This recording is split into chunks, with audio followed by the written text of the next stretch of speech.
Okay, we're looking at the partial fractions mini test question 2. So we've got another fraction to split up into partial fractions. This one's harder than question 1 because we've got the repeated root. So that's always tricky to deal with. But on the plus side, they have actually told us what the 3 partial fractions should be. Okay, so we're definitely going to use that. Okay, so let's go straight to the first line of working. So if I were to add those 3 fractions together on the right hand side, fraction A, it's already got the x minus 2 in its denominator, so that's going to need to be multiplied through by x plus 3 all squared. So A needs to be multiplied by x plus 3 squared. Right, fraction B has got one lot of x plus 3 in its denominator. So B needs to be multiplied by the x minus 2 and one lot of x plus 3. Okay, so basically we need to multiply them by whatever they don't have in their denominator. So C has got the entire x plus 3 squared already. So it's already got that in its denominator. So C would only need to be multiplied by the x minus 2. Okay, right. So then I'm going to substitute in some sensible values. So the first one I'm going to substitute in is x is minus 3, because if x is minus 3, those brackets equal 0, so that whole term equals 0. Those brackets equal 0, so again, that whole term will equal 0, and that will let me find C.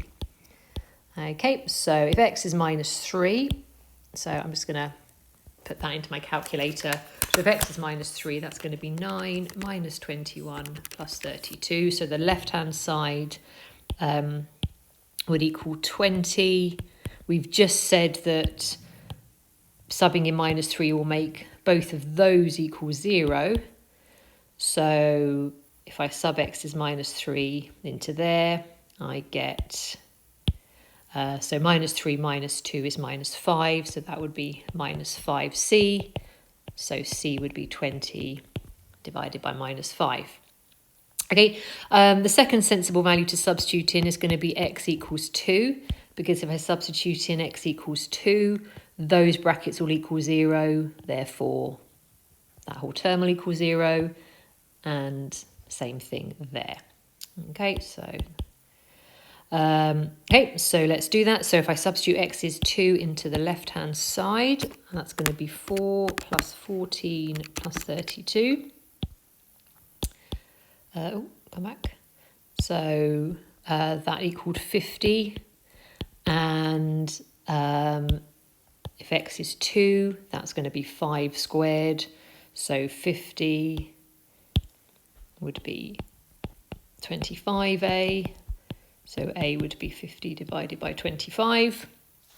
Okay, so there isn't a third value of x that will eliminate one of the terms. So if I just use a simple value, so for example 0, so if I sub in x is 0, that will just equal 32. That will equal 3 squared times a, so 9a.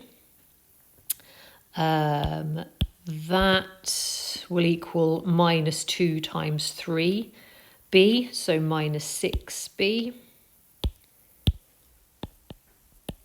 And the last term would be minus 2 times c, so minus 2c. Because I have already worked out that c is minus 4 and a is 2, I can substitute those in.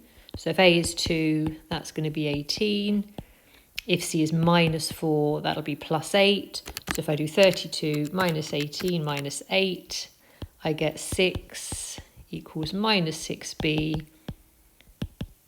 So b is minus 1. Okay, so I've got my 3 values. So if I go back now to the original question and just put those in, so I end up with a being 2. So that's 2 over x minus 2. I ended up with b being minus 1. So actually the best way to write that would just be minus 1 over x plus 3. I don't really need these fractions, these brackets around the denominators, but I've started putting them there now. And c was minus 4, so that is going to be minus 4 over x plus 3 all squared. Just going to double check those answers. Yeah, we're good.